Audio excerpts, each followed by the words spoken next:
বিষয় হচ্ছে যে দেখেন এই যে বাহিরে যে মৌমাছিগুলো ছিল এগুলো সব আমার এই জালের উপরে, এই নেটের উপরে এসে জড়ো হচ্ছে।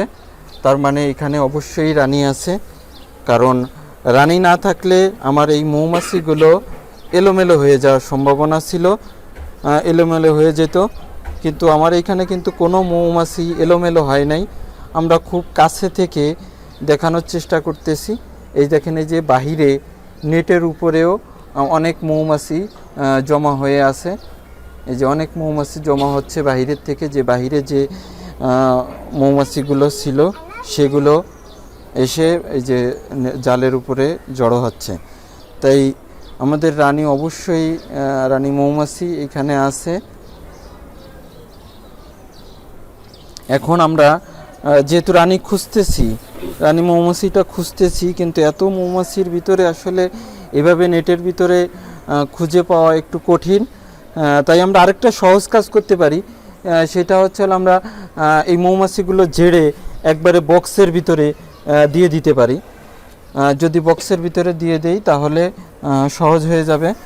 তাই আমি এই উল্টো দিকে ঘুরাইছি, যাতে করে মৌমাছিগুলো আমার যে সাইডে মুখ আছে নেটের বা জালের যে সাইডে আমি ফাঁকা রাখছি ওই সাইডটায় সমস্ত মৌমাছিগুলো চলে আসবে উপরে। তখন আমি এটা ঝেড়ে বক্সের ভিতরে দিয়ে দেব।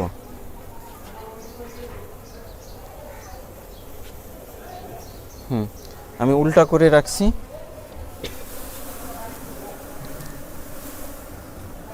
যাতে মৌমাছিগুলো এই যে উপরের সাইডে চলে আসে। আর যদি এর ভিতরে রানী দেখা যায় তাহলে আমাদের জন্য আরও খুব সহজ হয়ে যাবে। না না, ওটা পুরুষ মৌমাছি, ওটা রানী মৌমাছি না। কোন দিকে চলেছে?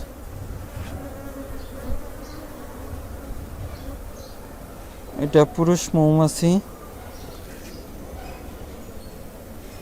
আমরা জানি যে সাধারণ মৌমাছির থেকে 1.5 গুণ বড় হয় রানী মৌমাছি। তাই আমরা যারা রানী মৌমাছিটা চিনি তাদের জন্য খুব সহজ হয়ে যাবে।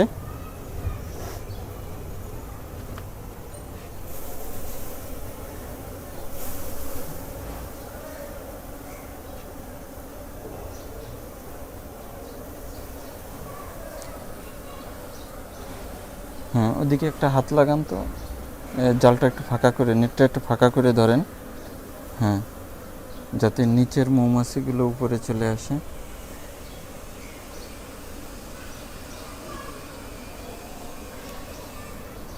তুমি আর একটু ফাঁকে যাও।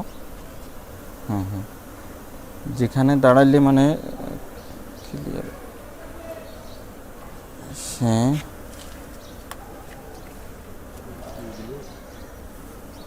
হ্যাঁ, দেন আস্তে আস্তে ঝাঁকি দেন, সব মৌমাছি উপরে চলে আসবে। যেহেতু আমার এই নেটের রাখেন রাখেন রাখেন, আমি একটু দেখার চেষ্টা করি যে রানী মৌমাছিটা কোন দিকে আছে।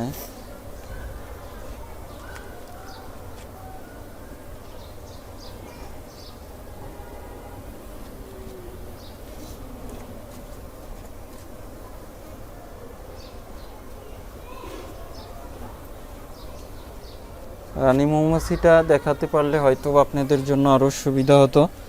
আমি চেষ্টা করতেছি দেখানোর জন্য।